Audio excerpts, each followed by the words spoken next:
Hello, ladies and gentlemen, boys and girls.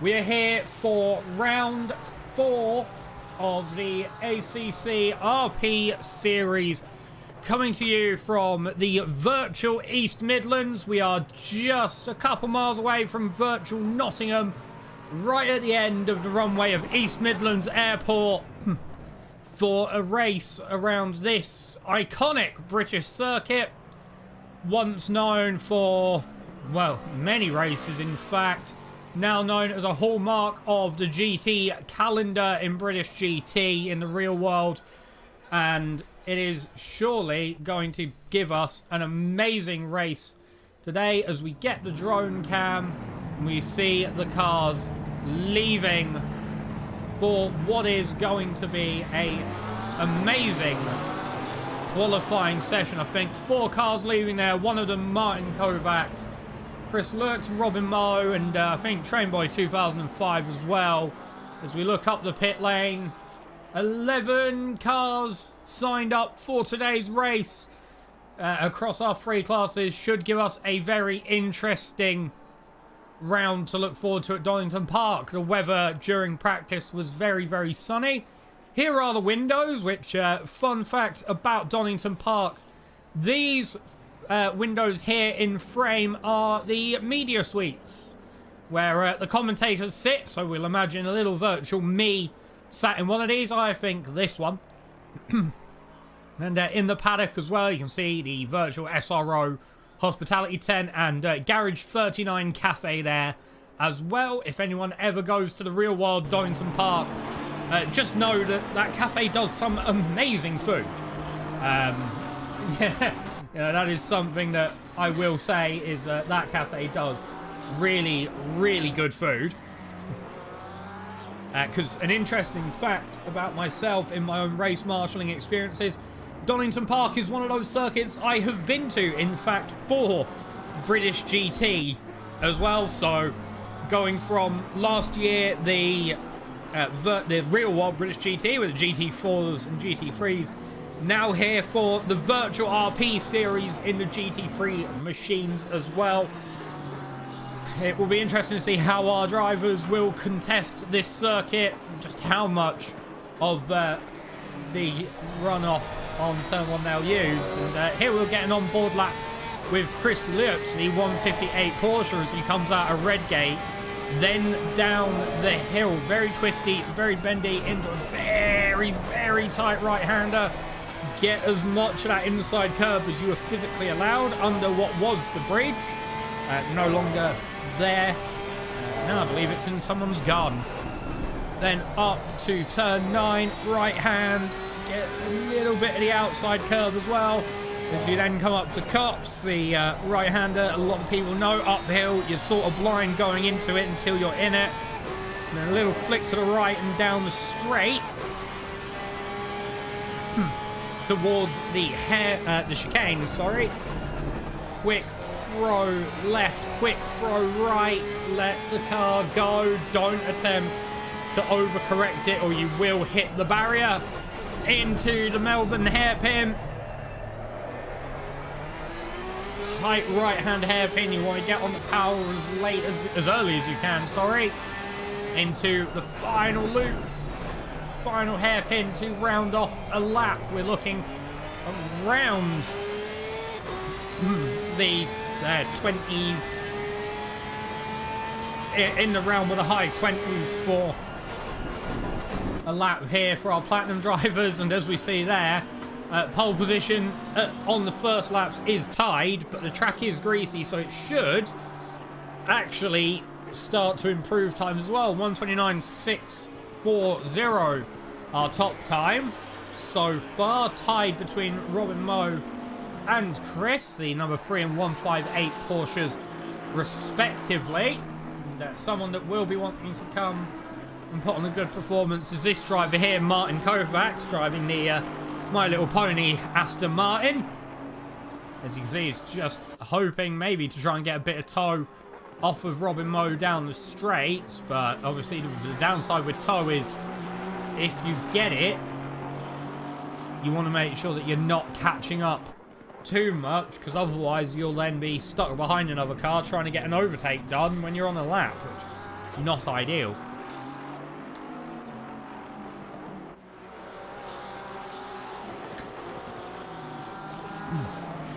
So our qualifying session,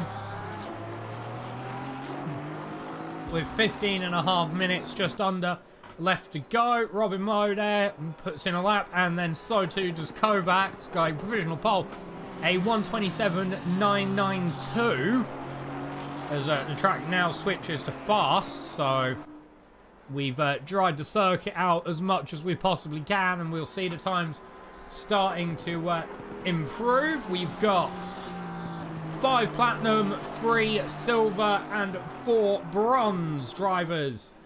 For people new to the series, the platinum, silver, and bronze are our driver classes. They are all involved in their own championships.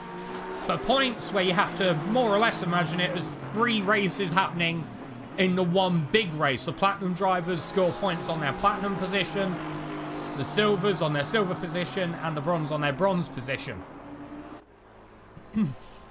Which has caused interesting interesting situations throughout the season, where we've had at Misano, for example, Tobias Stork fighting the platinum cars. He was in first in his class, so he wasn't gaining any points for being higher up. He was, however, gaining track position and the ability to go, yeah, I can fight with the big boys, I can. Which, of course, is something that you want to relish, as there Kovacs goes and improves his lap time at 1:27.052, giving him a nice gap of 3.5 tenths to Robin Moe in second, and just under half a second to Yamik Smith in third. Stork once more up in the mixer of the platinum drivers in 4th position. At 7 tenths off, he had been putting in a lot of practice. Tristan Stork, sorry, not Tobias Stork.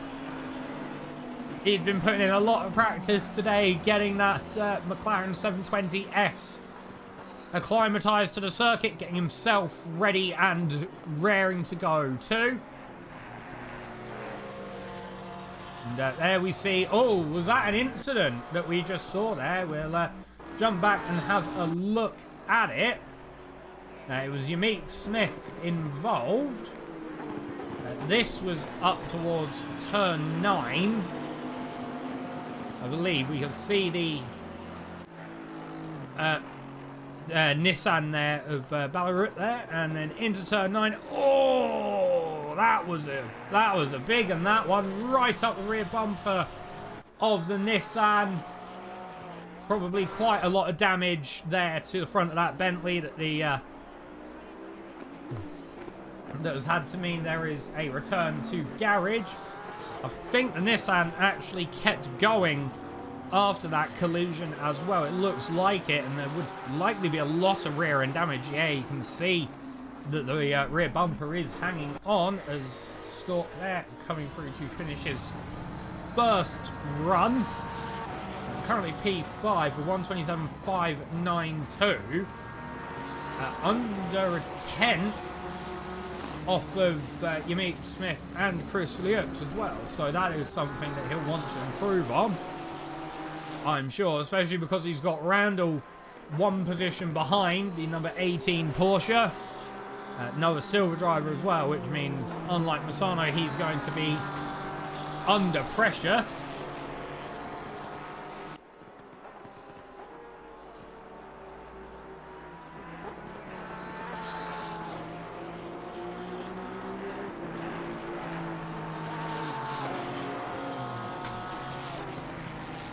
And I'm sure for a lot of our drivers as well, especially the platinum drivers, they're going to be wanting to grab as much time back from Kovacs as they possibly can. Kovacs being a very, very big force, in fact, this season.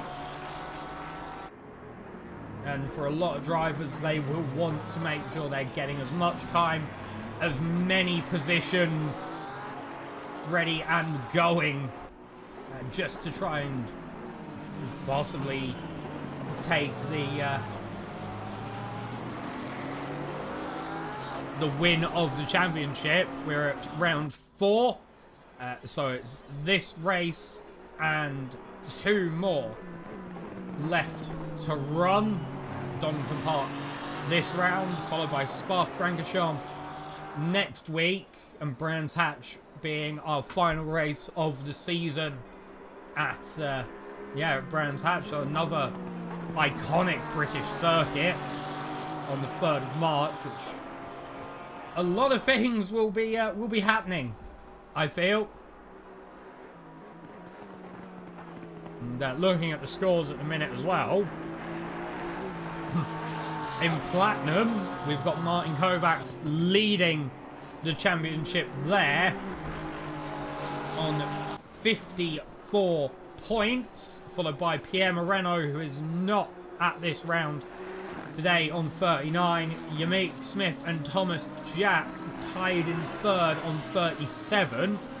So this is the opportunity for Yamik to try and gain actually quite a lot of points to take 2nd. He's 2 points off of Pierre Moreno, who, at least looking at the driver tower, I can't see is in this race today. Same with Thomas Jack, who's just come off the back of a 24-hour race. So too has Robin Moe. Both of those drivers, I think, would be deserving a rest as while I was going through that. Robin Moe, provisional pole of 1:26.9, so the first driver in the 26s. Robin Moe currently in P7 in the Platinum Championship on 29 points.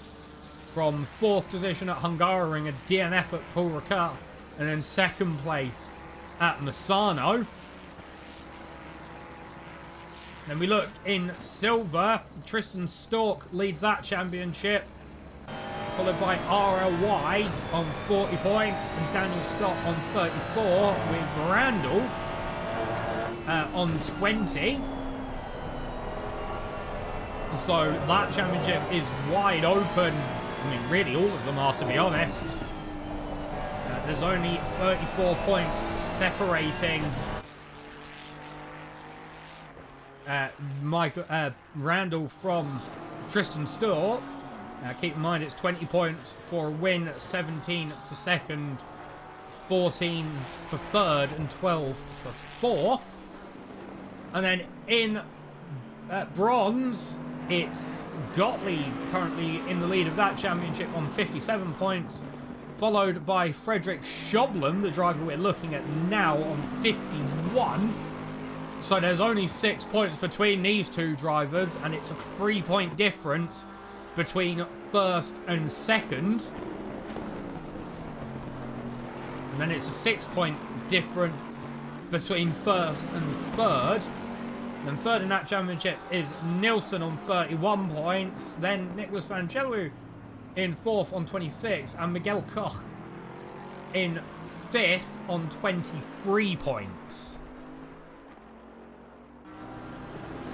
So a lot there to keep an eye on. These championships still wide open. In fact, I would say.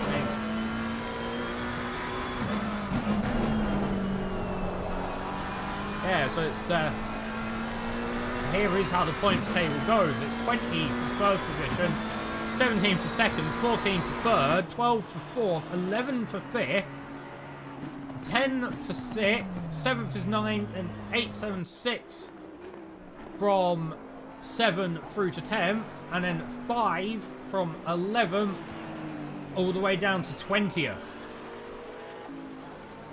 So a lot of drivers will be able to gain a lot of points, as we've got 6 minutes remaining in our qualifying session. There is just a lot of drivers that are still 100% in contention. I mean, you know, we looked at the gaps, and you can't really see anyone who's run away with the championship yet, and that, I believe, will be set to continue, especially in well, I can't even say especially in a single class. I mean, Robin Mullen Kovacs have been trading the fights and the run in the races so far this season. Stork and Randall, as well as Daniel Scott, have been trading around in silver, and then Gottlieb and Schoblam have been two absolute forces to be reckoned with in the bronze category, and we can't say that there's anyone that you could put money on just yet. I mean, it's quite difficult to hedge a bet. Even myself, who's been following this season throughout, I wouldn't really be hedging bets at the minute, as we're just following on with Daniel Scott in the Jägermeister Porsche, that striking orange Porsche, adapted livery from the old Jägermeister Porsche on the previous 911 that I myself was driving for the, I think it was the 4 hours of Hungaroring.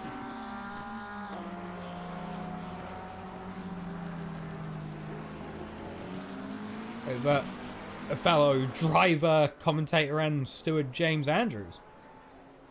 And there we see Nicholas come through a 134.3, putting him up into 12th position. And the gaps really in the class is not much separating them. And in platinum, it's a 10.5 between Mullen Kovacs. In silver, it's about 4 tenths between Stork and Scott. And in bronze, it's just under half a second between Gottlieb and Miguel, which qualifying really is only half of the story. You can have a great qualifying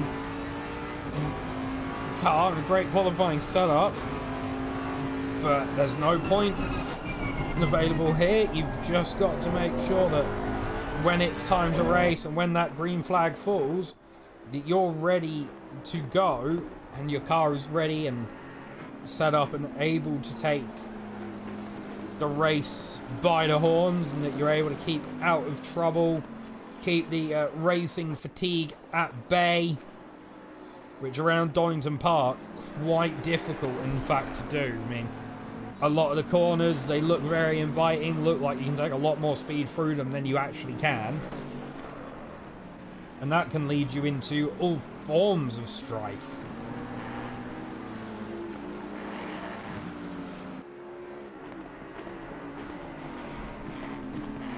But now with just under 3 minutes left, drivers will get another lap, maybe 2, depending on where they are.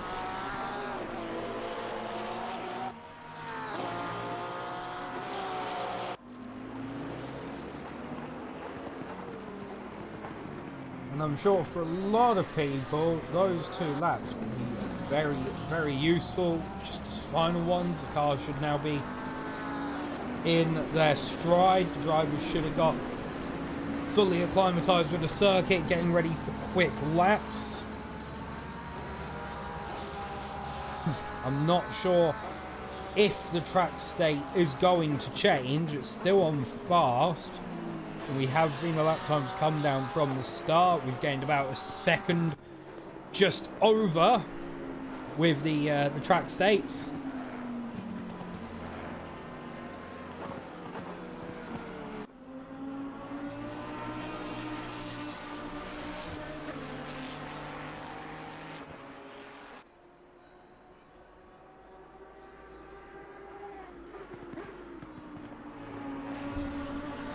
Question will always be, who is going to improve and where? Now, for a lot of drivers, especially these two, Bainke and Miguel Koch, we'll be seeing them come through to start their final laps, because after they break the beam this time, there won't be the time for another.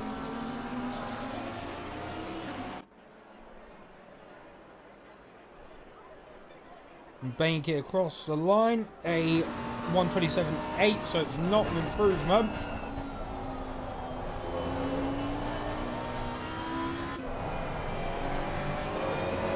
Miguel, however, set his personal best of a 129.477, putting him up. He's not got too much to find to catch up to Gottlieb and take pole position of his class, about 2/10, which isn't much at all, really, if you can get it running there.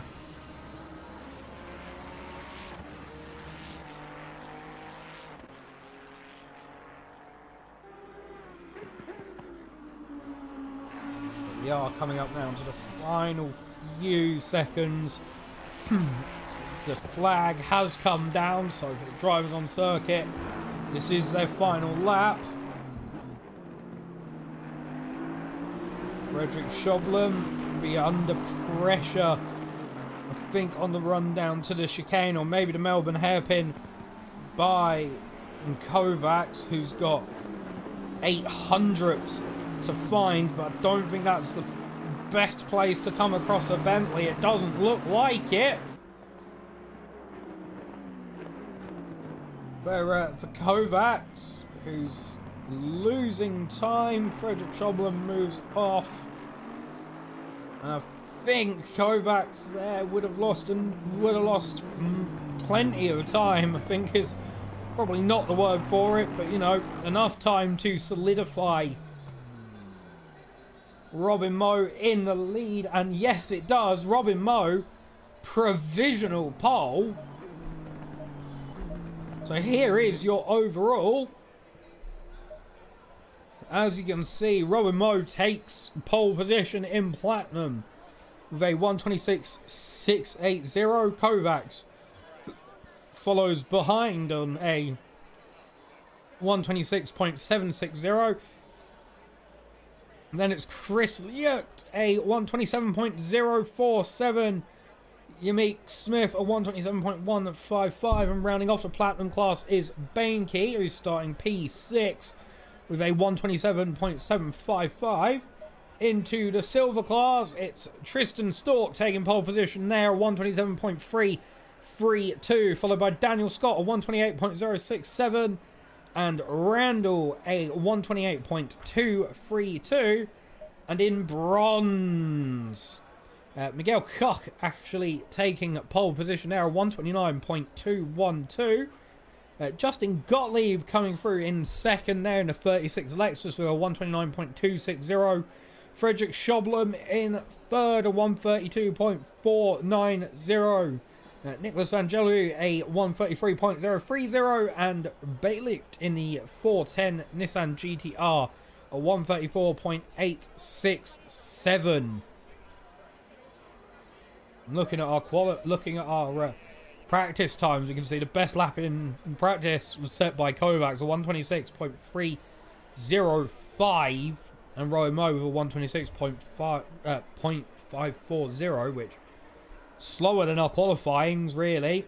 And it's definitely going to be something that we will watch out for. We've got a 55-minute race with a 25-second minimum pit stop for refueling.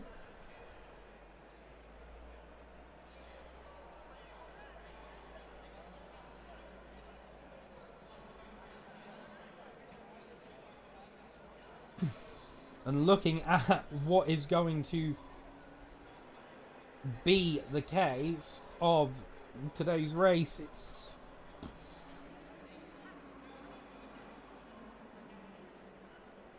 quite difficult, really, to put a finger on it. I mean, Robin Moe and Kovacs will be fighting tooth and nail, I believe, for that starting position.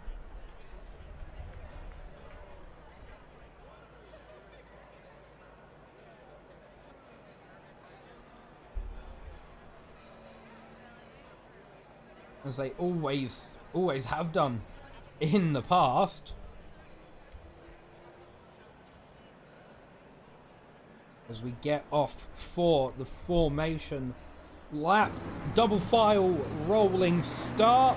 Drivers get the 1 lap around the circuit into the final sector to get the brakes and the tyres heated up. So you can see a lot of drivers kicking the accelerator down towards Redgate and then smacking the brakes to try and get heat through them.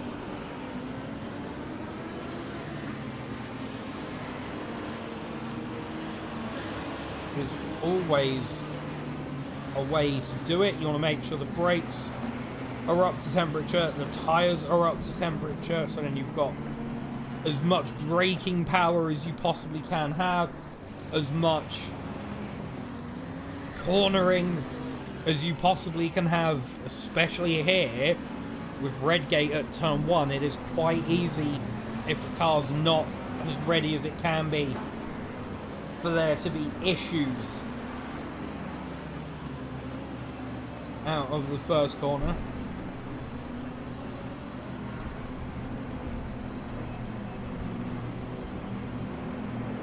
I've seen it myself in both the real and the virtual world of motorsport. I'm sure a lot of people have seen it in real and virtual motorsport as well. Redgate is just one of those corners that, if you're not prepared for it, you're going to have issues.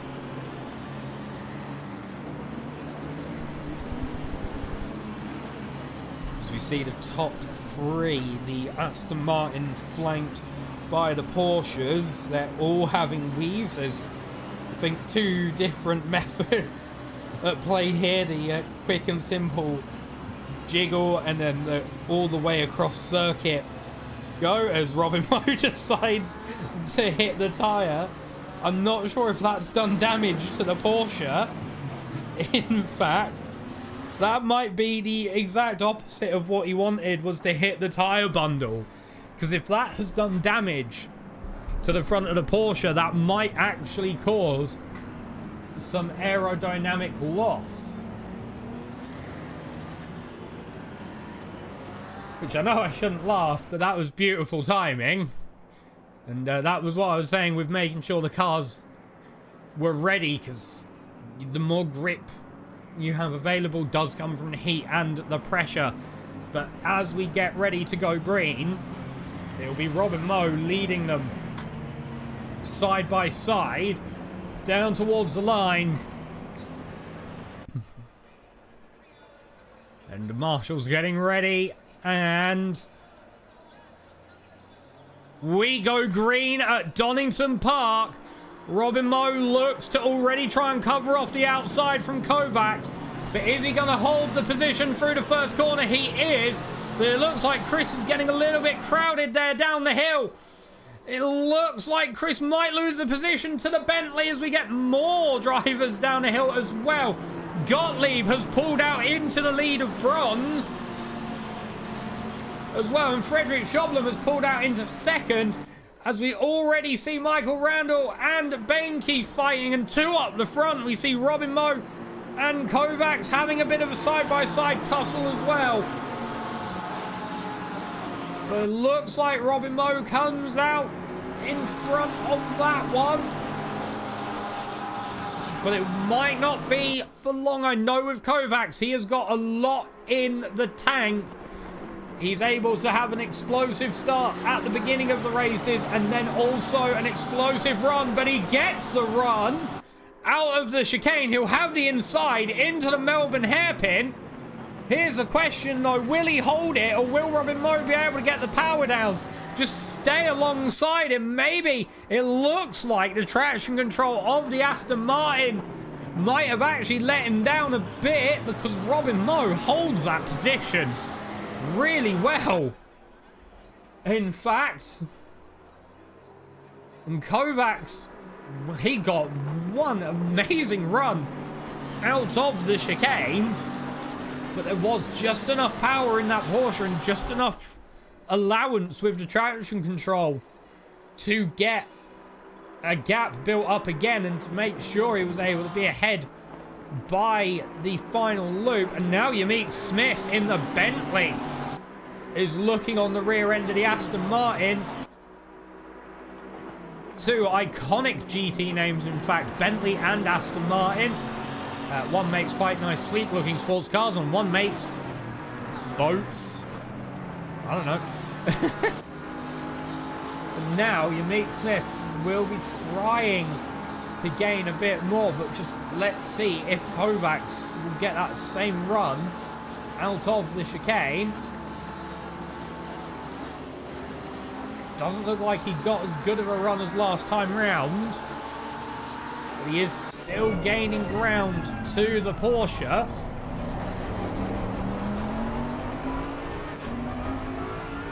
It will just be a case of applying as much of the pressure as possible, both for Yamik and for Kovacs, really, on Kovacs and Mo respectively. Kovacs will want to get past Robin Mo, and Yamik will want to get past Kovacs as well if he can do.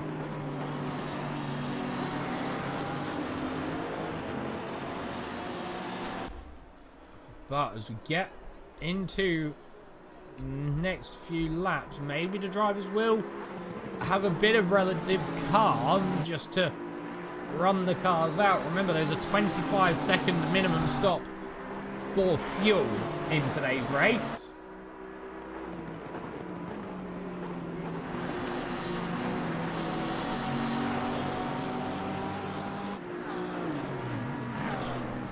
And that might just affect strategy. I'm not sure if anyone's going to attempt to go long or go short, or if it'll be the regular-ish 10-minute window between about 25 and 35 minutes remaining. That is normally our 10-minute window. There isn't an official window. There's no pit window. Someone could box in now for their 25 seconds and go for it. But it's where most drivers seem to come in. See Randall keeping that car, keeping that Porsche on the rear end of Daniel Scott. He goes quite deep into the final corner. This could be where Bainke catches up a little bit.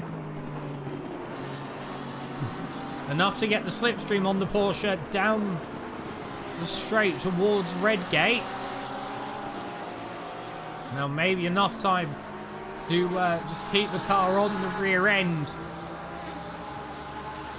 down the hill, but it looks like that Porsche's actually gapping a little bit as Daniel Scott's round. There's contact. There is contact there. There is cars all over the place. We're going to have a look at what's happened here. It looks to be that Daniel Scott just got a little bit too eager on the grass. But we will see down the hill. The rear end snapped. He tried to save it. Round the car went. And then Randall just nowhere to go.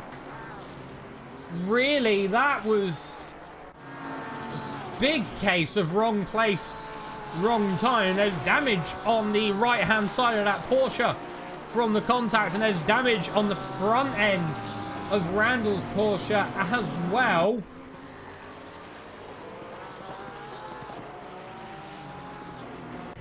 We're just going to have another look at that from inside the car of Randall. You can see the Porsche going, gone. Oh, there is just nothing really that he could have done there on that one. I mean, the car will go, especially at the bottom of the hill, where the car wants to go, and where it wanted to go, and where it did in fact go. There sadly was a another Porsche just there, ready and waiting to be collected. Which is always unfortunate.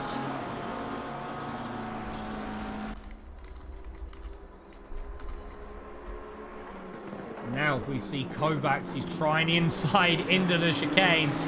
Bit of a rash move, but Yamik Smith saw it.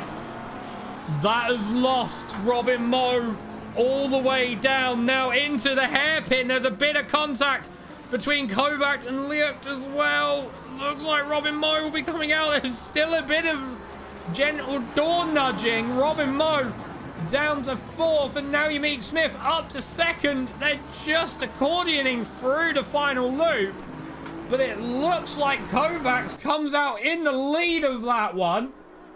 That was some really, really good racing. Kovacs went alongside Robin Moe. You meet Smith thought, oh no, you know what, let's let this happen and just try and get as good of a run out of the chicane as I can.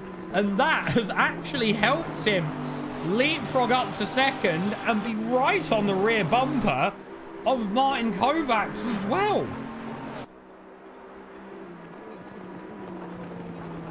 That is definitely something that you do not see every day.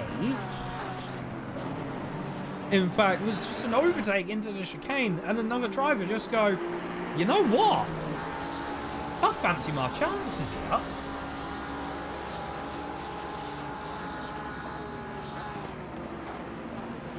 And in fact, the chances that were fancied happened amazingly.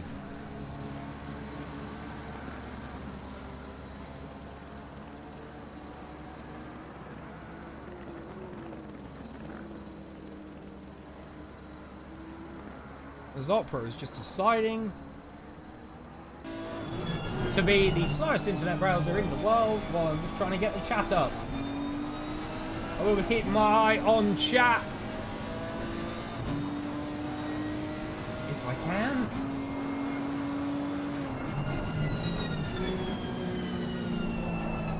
What's it on with Raymond Balliot? Currently running P12. He's got Nicholas behind. The gap there looks to be semi-long, in fact. As our top 3 is still the same as it was, just a bit different now. The same 3 drivers in a different order. Kovacs now leading the field there. Followed by Yamik Smith and then Robin Moe.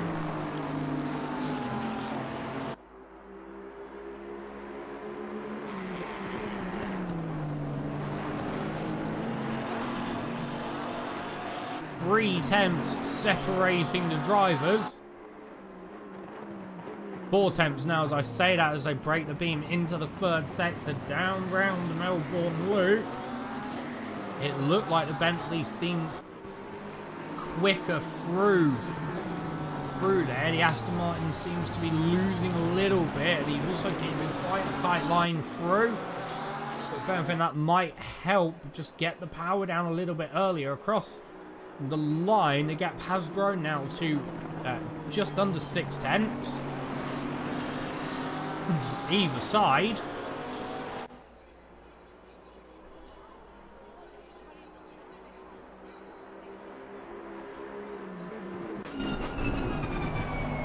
The question still remains, when will the drivers be boxing in for their fuel?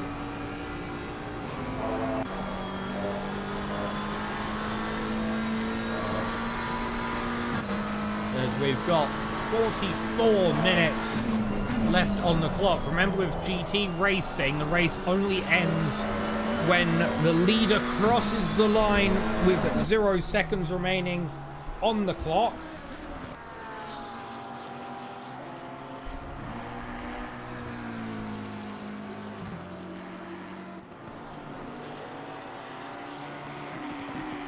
Those 0 seconds on the clock will be when we'll end the race, but there's still plenty of racing to happen between now and then. That top 3 pack is looking to still be close together, really, and it looks like Bainke is catching up to the rear end of the 66 McLaren of Tristan Stork.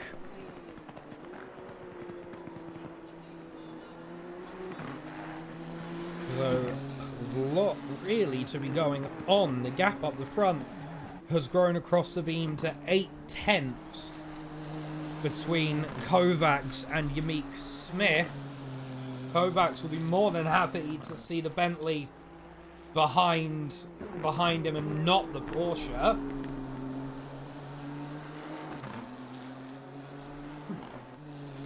Obviously, keep in mind the points gap that would be between first and third, or even first and fourth.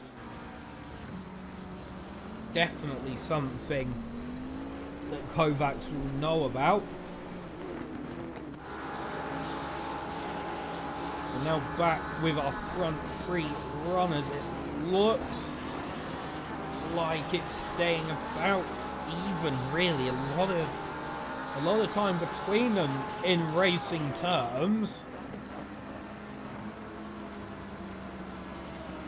And they all managed to bunch back up again through the Melbourne Loop and all extend again.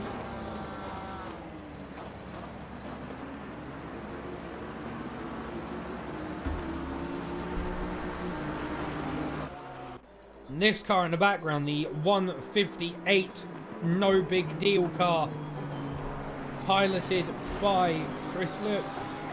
He's looking to improve as much as possible because his two closest contenders are not here at today's round. As, in the chat, David Smith is just saying that it's funny that I call the Bentley a boat. I mean, look at it. And Cora back in the chat as well, supporting Chris through the races. He is currently running MP4, possibly just going to be able to grab any advantage he can. He's in the perfect position, really, where if anything happens up in front of him, he's in the greatest position to capitalise on it. I mean, even with a pit stop, if something were to, you know, if the cars in front of him box in, he's able to react to it a lot better than what, let's say, for example, if Yamik boxed now, than Robin Moe might be able to, because it would have to be an immediate decision. Whereas with Chris, he'd have an extra second, maybe two. Is there? You can then quickly go, right, if I box now, I can do this, this, this, and this, and get out. Or if I stay out an extra lap, you know, is it going to be clear? Am I going to be able to put in a great lap on these tyres? Have I got enough fuel? Will it be worth it? Will I gain anything? As you meet Smith there goes very deep. That is going to allow Robin Moe an amazing opportunity to try and catch that Bentley, which snaps from under him. Robin Moe gets through into second place.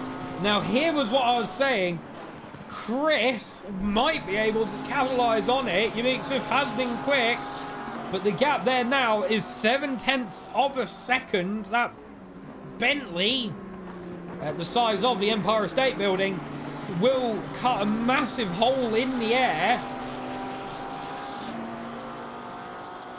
for the Porsche to maybe try and keep through. He has managed to gain off of that. 0.7 is the separation.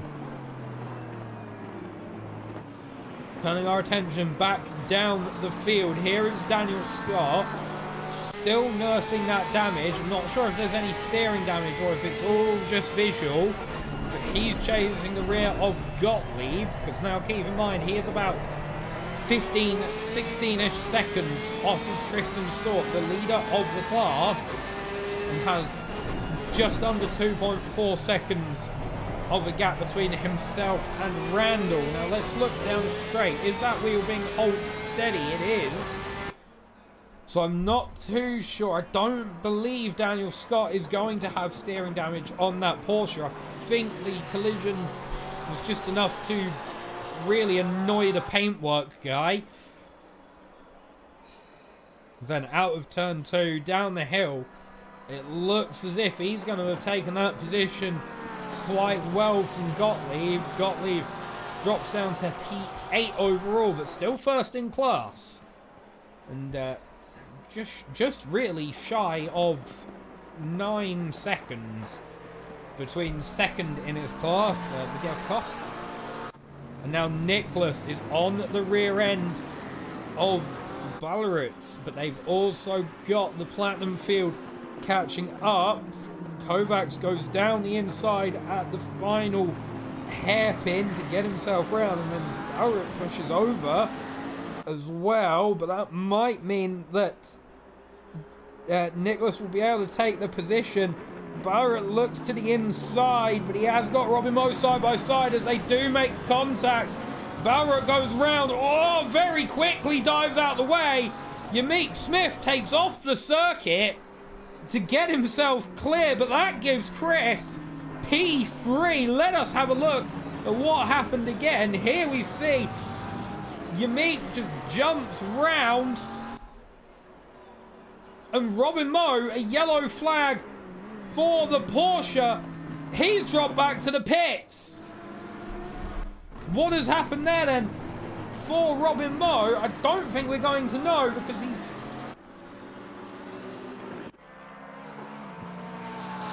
just disconnected from the session. It looks like Robin Moe might be out here. They've apparently got 13 cars. I can't quite see where Robin Moe is. This is apparently possible contact between the two. Oh, here it was. Number 3 and the 21 car. So this was Nicholas and Robin Moe. Nicholas is the black McLaren that you see there.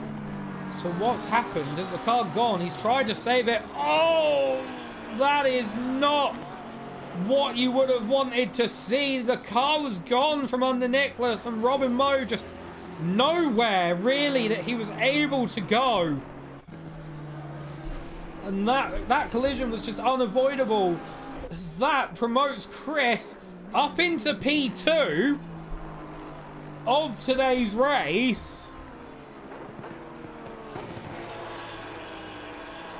5.3 seconds off of Kovacs, but more importantly, 2.5 seconds clear of Yamik Smith as well.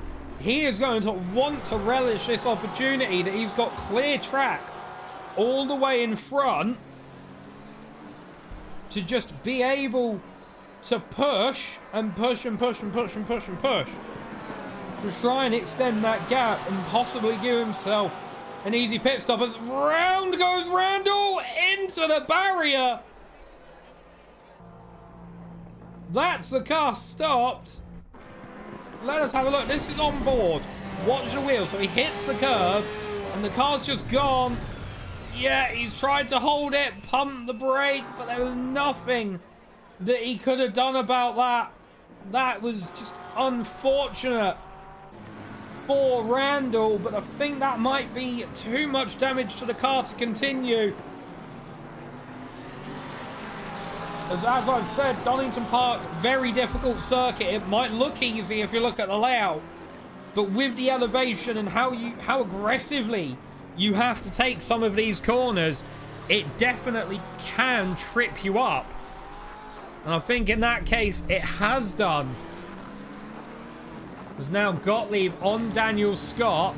Gottlieb gets past. But is Daniel Scott diving for the pit lane this time round? No, he's not. Daniel Scott, I'm not 100% sure what the attempt was there. Maybe to try and get a cutback in the chicane. Not the chicane, sorry, in the final hairpin. But now he is behind Gottlieb once more, so he's going to have to battle to get past the Lexus again.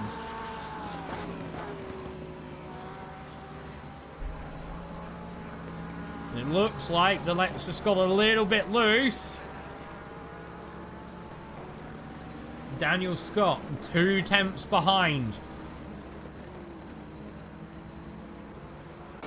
He is looking all over the rear wing.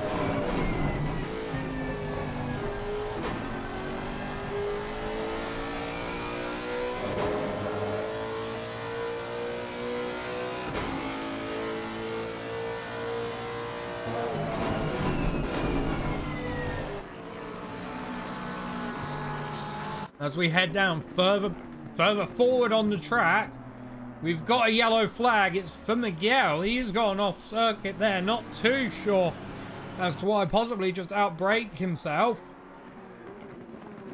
Now Nicholas is on the back of the Nissan.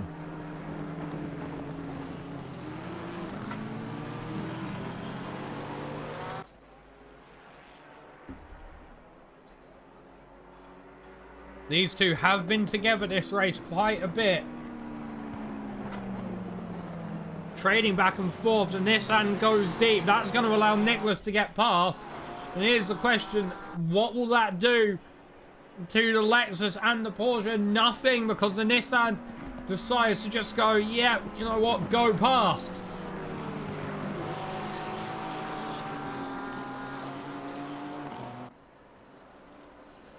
Which, I mean, completely fair, especially down the hill. I think the last thing you'd want is to be under blue flags. There's a very, very big snap there for Daniel Scott.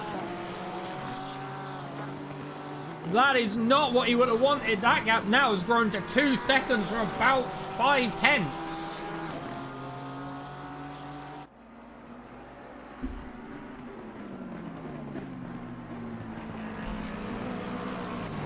That would have been the opposite of what he would have wanted.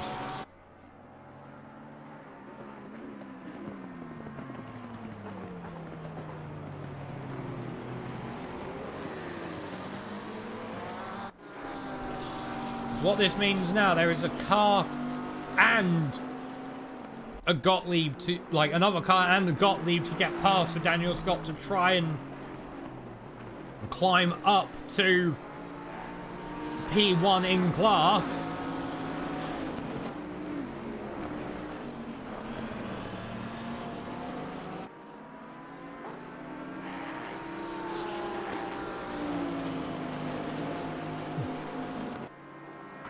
But now we're following Shobham. You can see Yamik Smith in the background, so that's giving Chris a buffer, if you like, where Yamik will have to get past, which he does. Frederick just jumps out of the way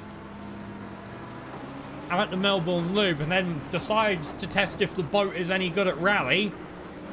Hint, it's not. Which will now mean Yamik Smith will have the time to catch up. Now we'll possibly have, well, we'll have the open track. As we've reached half an hour left in today's race.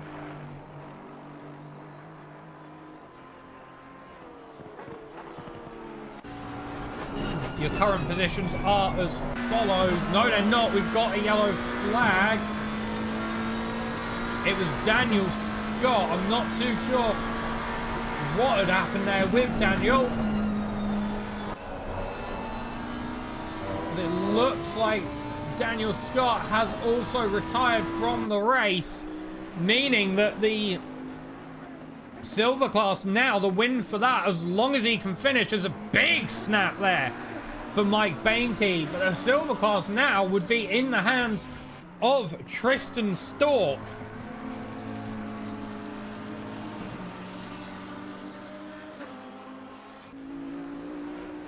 That means for him a completely unrivaled race and an extra 20 points to add to his tally.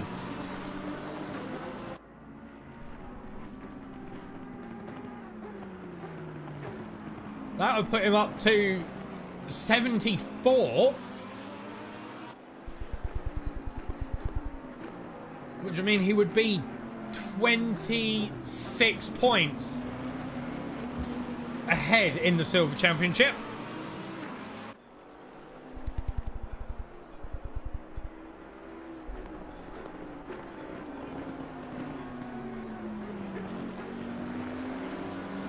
Which I'm sure for him is going to be a situation that he's going to be like, yep, that's me. I mean, I know I would be. I mean, after the race, obviously, not now, before. I would not be like, yeah, because I'd end up distracting myself and then smacking into a barrier. That's normally what So, as I was saying, your positions in each class, currently leading Platinum, is the 861 Aston Martin of Martin Kovacs, the MLP car, followed by the 158 of Chris Lucht from No Big Deal, the Porsche there. Following behind about a 3-second gap is Yamik Smith, the 107 Team Parker Racing liveried Bentley. Oh, big off there for Frederick Schoblem. Let us have a look at what's happened. This is into the chicane.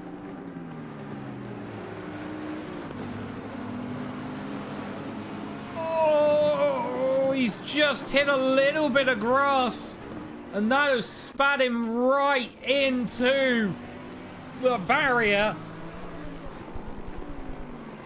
That was, I think, the opposite of what he would have wanted, as we see two cars coming into the pit lane. It's Tristan Stork and Mike Bainke, 4th and 5th overall. Now remember, it's a 25-second minimum stop. It is not mandatory, I don't think. I wouldn't 100% take my word for it, but I believe the only mandatory thing to do in this race is fuel as the mandatory. I would expect some people are probably going to be taking tyres as well, just to have a fresher set. I mean, we can look at the pit times to get a vague guess. Time pit, time stopped. It looks like every driver that has stopped thus far has had over 30 seconds in the pit lane. 30 seconds in the pit box, sorry. 30 seconds being the time to change tyres. So it looks like the strategy is that drivers are changing tyres, as we see Kovacs coming into the pit lane as well, promoting Chris up to P1, with Yamik Smith 2.5 seconds behind as well. And Bainke managed to get himself past Tristan Stork after the stop as well. So that was a brilliant bit of strategy there for the Lamborghini.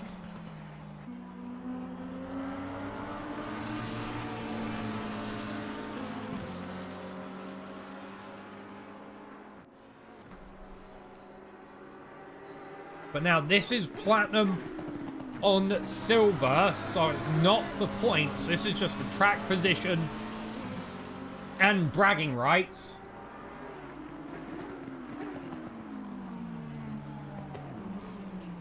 Oh, there's a little bit of a tap there onto the rear end of Bainke. Stork waits up.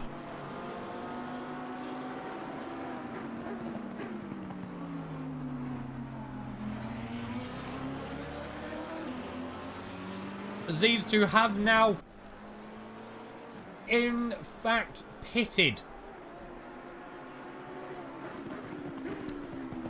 in today's race, so they can go now for the next 24.5 minutes without a stop. And if it's anything like the first set was for these two, they're going to be hammer and tong, as Yamik Smith has come into the pit lane now from P2.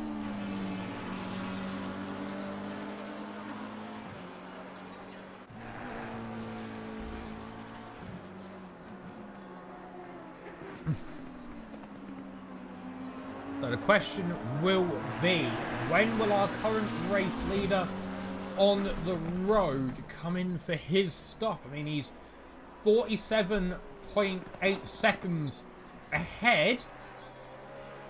The fastest line-to-line time, including stop, was Kovacs with 55 seconds. So when will Chris box in? That will be the big question. Because he's got 47 seconds, almost 48 seconds, in fact, to Kovacs, which won't be enough to hold in the position, I don't think. But it would, I think, be enough if he can hit the marks perfect to get a little bit of time back from the pit stops. So that will be the big question. Kovacs just coming up now to Cops as well. And now Chris has come into the pit lane. So we will see where will Kovacs pop out. The quickest line to line is 55. The highest was a minute. Line to line. So this will be the big question of how far behind or ahead, or will he even be released right into Kovacs? This is the big question.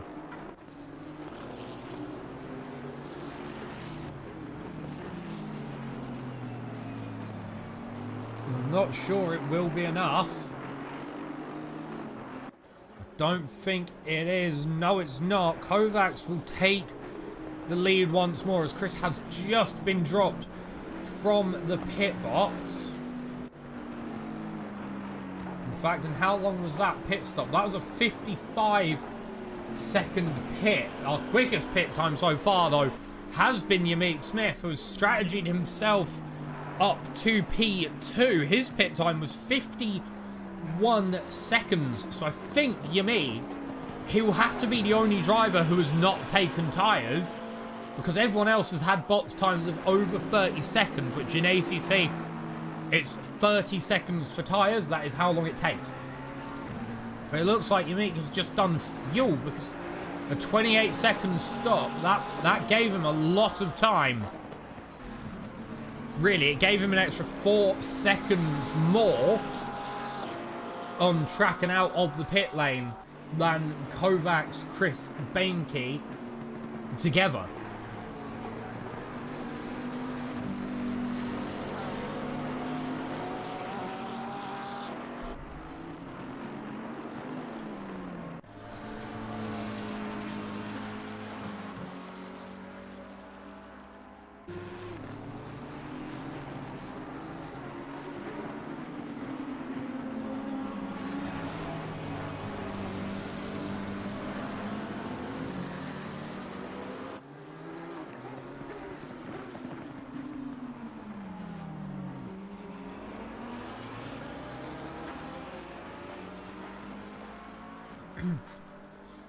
As now our only driver yet to box is Frederick Schoblin. We've got a yellow flag out. Not too sure as to why. That is a spinner. That is the Nissan that has gone round. What's happened? He's hit the outside grass. Then has come across the pit lane to not be in the way, and then has got himself going again. That is a very interesting place to have had a spin.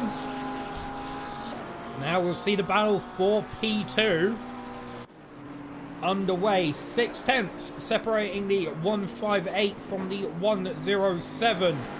The 158 Bentley's best lap thus far having been a 126.8, but the Porsche's best lap having been a 126.6 is down the inside.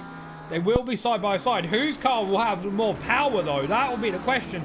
It looks like Yamik will get ahead out of the hairpin. Now the question is, can Chris cut back? Doesn't look like it, but it looks like the Porsche's gaining ground into Redgate. Yamik's going to have to go tighter, which will allow the Porsche maybe the better exit down the hill. He goes to the outside, tucks back in onto the curbs. He's looking all over the rear end of that Bentley, trying to find a way through. And now I think he might have just managed to get the door open. He's being squeezed very, very tight to the grass. They've got a Frederick Schoblin there as well, who just tries to get out of the way as much as he was able to without testing the rally credentials of the Bentley Continental GT3.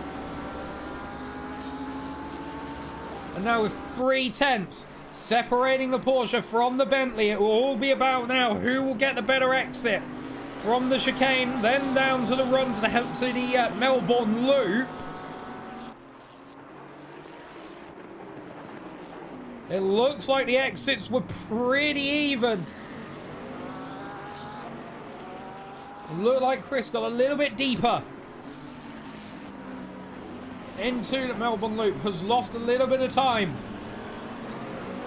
But he should be able, I think, to gain that back. Especially now, down towards Redgate. We've seen just how strong he has been in that Porsche so far in this race in the first sector.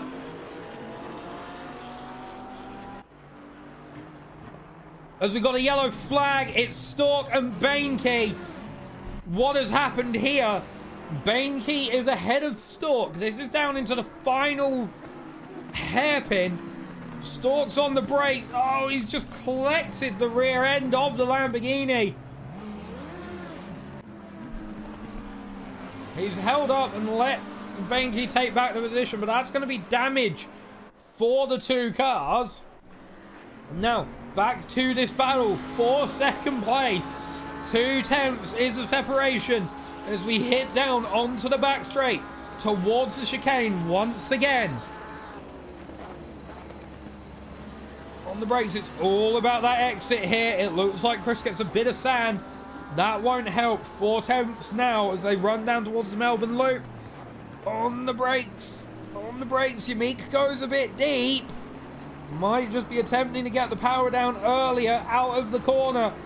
It looks like it might have helped just a little bit, but I'm not too sure. Looks is all over the rear end of that Bentley. 16 minutes to go as we head now into lap 27,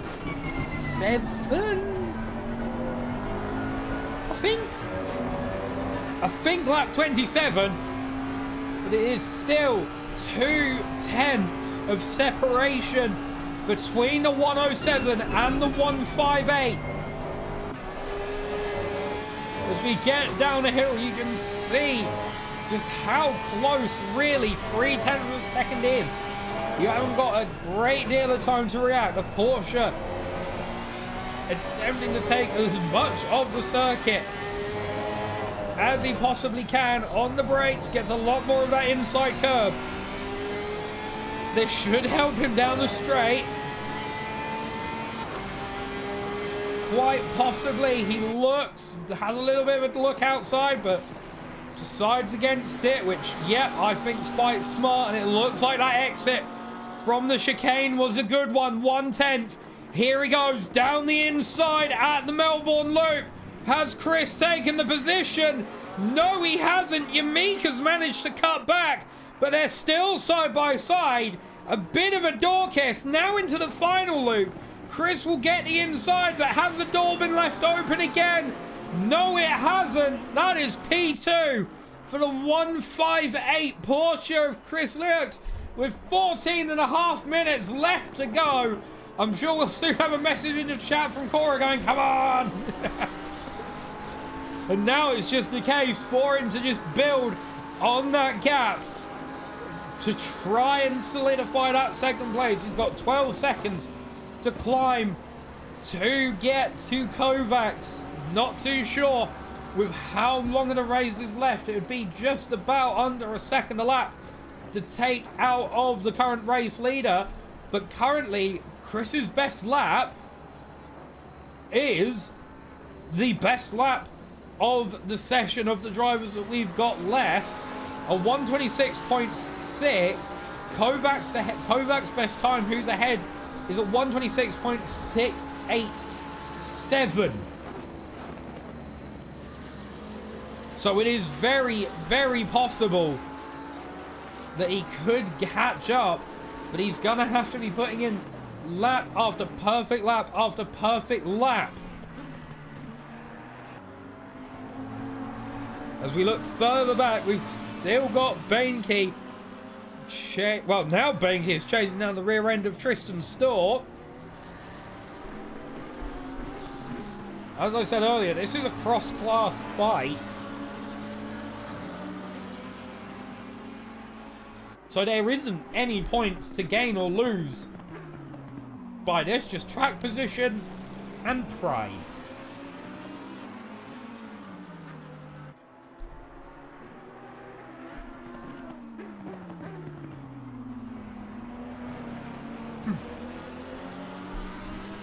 Which is always two things that all racing drivers want, really, is track position and pride.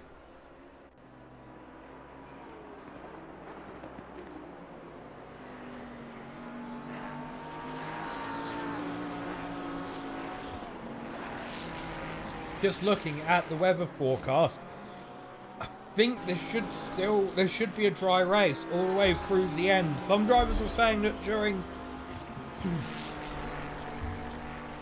open practice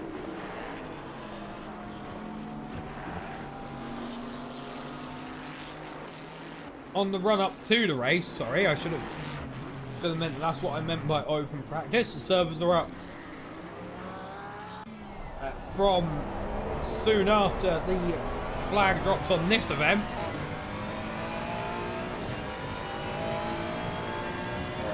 To the next event for the drivers to have a go at the combination. Have a think, have a feel, get themselves a little bit more acclimatized to the cars and to the tracks. And some drivers were saying that during open practice that we were getting rain, which at this specific race, this running of it, we haven't seen any rain thus far. It looks to be, at least if we go off of the weather report, that it will remain dry, which is good. I myself have been at Donnington Park in person on a post when it has been wet. One thing I will say, those nice, like, lovely looking metal boxes, you'd think they'd keep the rain out. They don't. They really don't. Pretty much all of them have holes in the roof. And because they're all just completely open at the sides, if the rain's not coming down, like, straight, you're still going to get wet. So when you have to put, like, all your bag and everything in one of them, that's all going to get wet as well. Which is always great when you pick up your bag, try and get your lunch, and it's like, oh, my lunch is wet. Grand.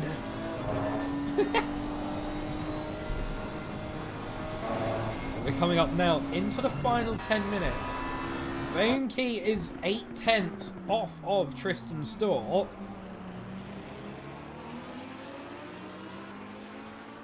So we will, I think, see the battle here run once again. We've seen these two fight very, very elbows out, which we do love to see. When our drivers are able to fight elbows out together, it's always a enjoyable watch. Really?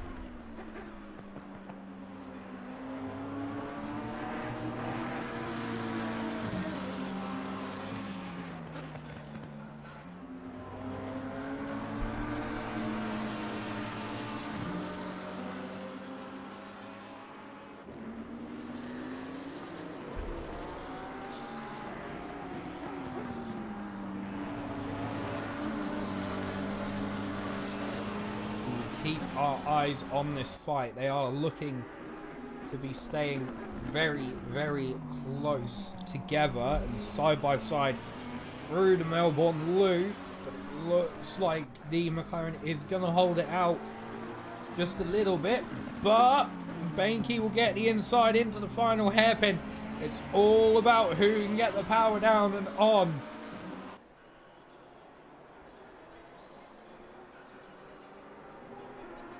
Overall, it will look to be that Stork will get the run into Redgate and stick back out in front, which is clearly something he would have wanted. At this point, but the Lamborghini is staying right behind.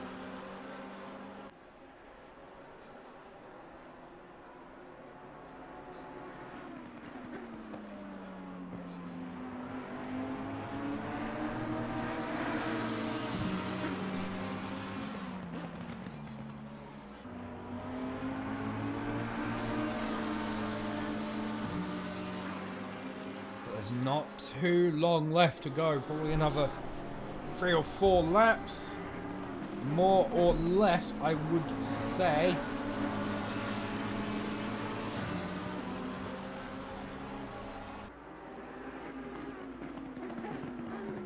So there's definitely not long at all.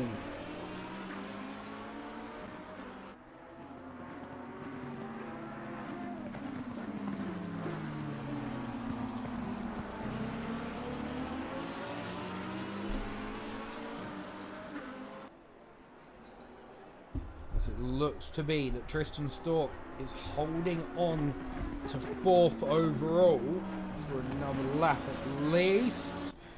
Chris himself up in P2, 11.8 off of Kovacs, but more importantly, I think for him, in his opinion, would be how far ahead he's got of Yamik Smith. 7.6 seconds between himself and the 107 Bentley.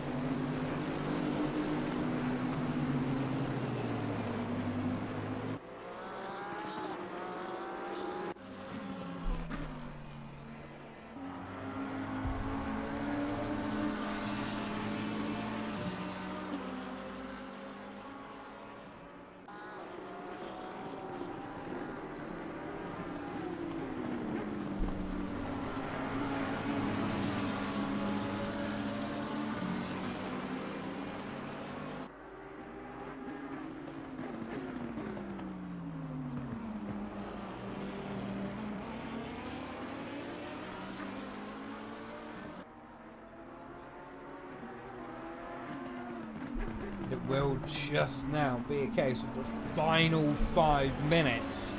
The final chances for the drivers to gain. And on the flip side, final 5 minutes, you can lose it all in 5 minutes.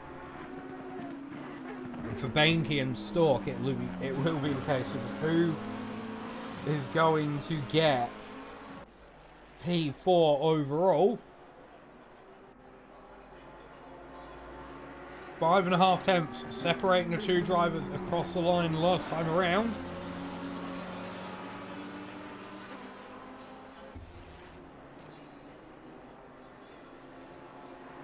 Now let us see where we will be as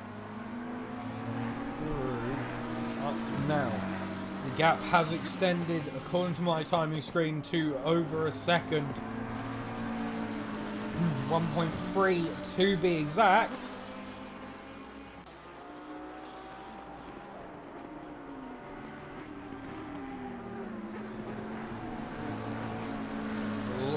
To be building and building and building and building up.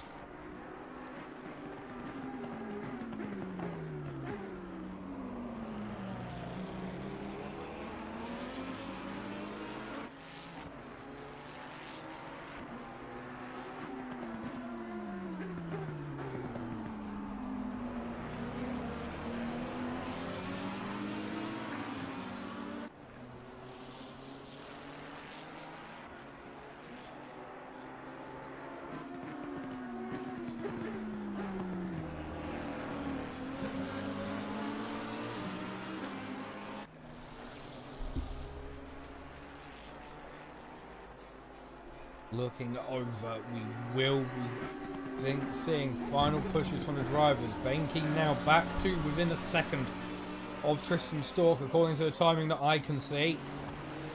9 tenths, in fact, so he will be trying to catch that McLaren as quick as he can, because there's not long left to both catch up and to have the battle.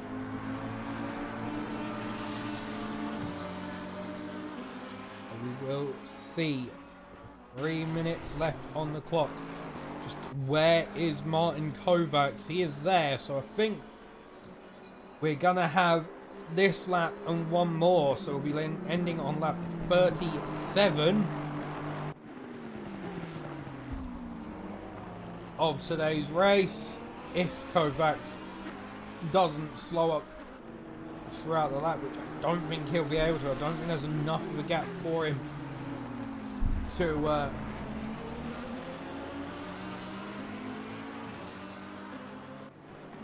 get through.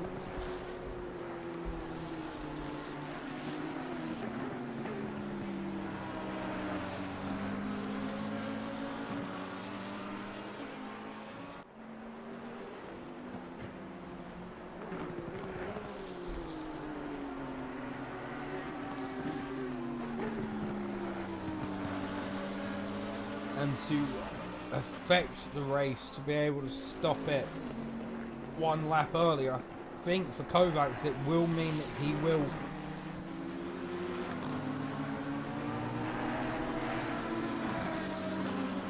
have to run for that extra lap. And you see, yeah, gosh.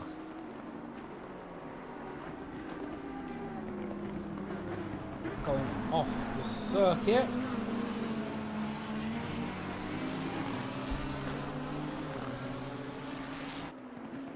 Probably the opposite of what he would have wanted to see.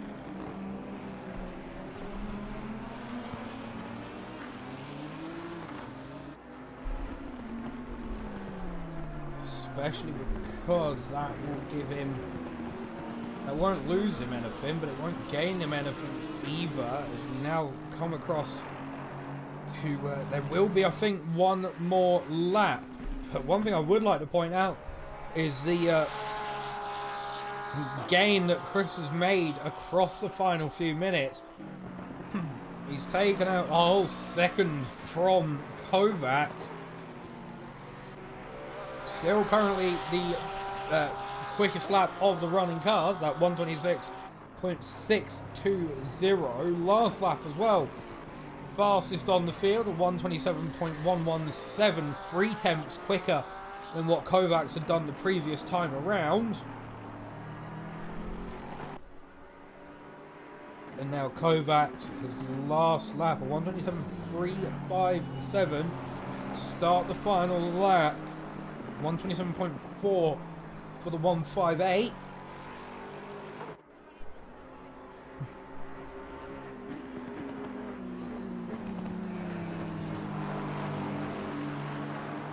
We're getting now into the final lap around the circuit.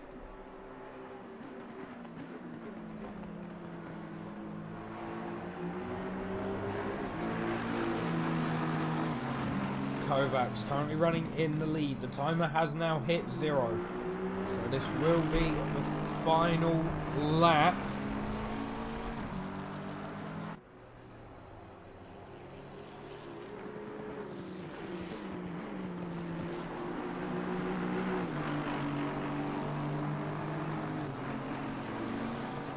Of today's race, at least.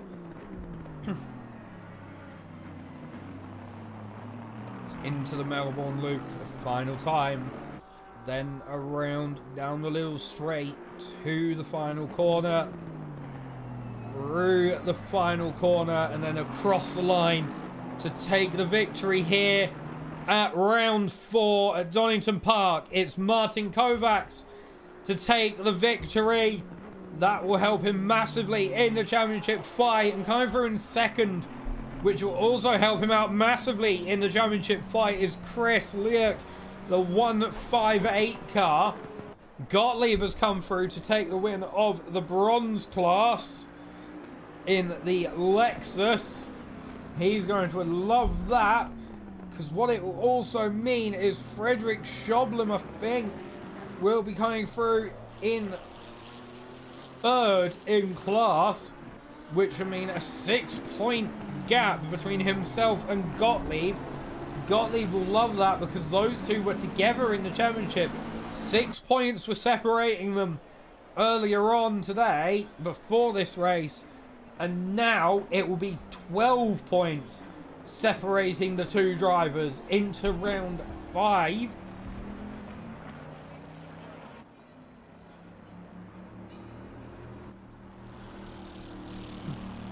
And then this means that your final positions, as Raymond comes across the line in class order, In Platinum class, Kovacs come to take the win, followed by Chris Lurk, the 158 in second, Unique Smith in third, Bainke in fourth, and Robin Moe didn't finish the race after that incident he had earlier on. In silver, Tristan Stork comes along to win that one in P4 overall, the 66 car. And in bronze, Gottlieb comes through to take the victory of the bronze class, followed by Miguel Koch, Frederick Schoblem, Nicholas Van Jowu, and Baliut. And that was a very, very, very good race. Remember, next week, on the 25th of February, we've got the penultimate round, Spa-Francorchamps, the iconic Belgian circuit. And that will be next week. Same time, same place. Join me back here for that one. Remember as well, the 2nd of March, the day before the season ender at Brands Hatch, we've got the Racing Pals Endurance Race, the Red Bull Ring for 4 hours, GT2s and the GT4s to take on the new circuit. So the new class of cars going up on the new circuit along with the older GT4s for 4 solid hours of close, enjoyable endurance racing. There will be teams of 1 or 2, the live stream as we get here, and the live stewarding for that one. And we need to also make sure we give a shout out to our Patreons. The people who support us financially to keep the servers running, to keep the cars racing. We have Jacob, Deep Cuts, Robin Molling, Alvin Yakatori, Suicidal Cookie, M1 LDT, Alexander Gorgachev, I'm Jay Gott, and Pierre Moreno.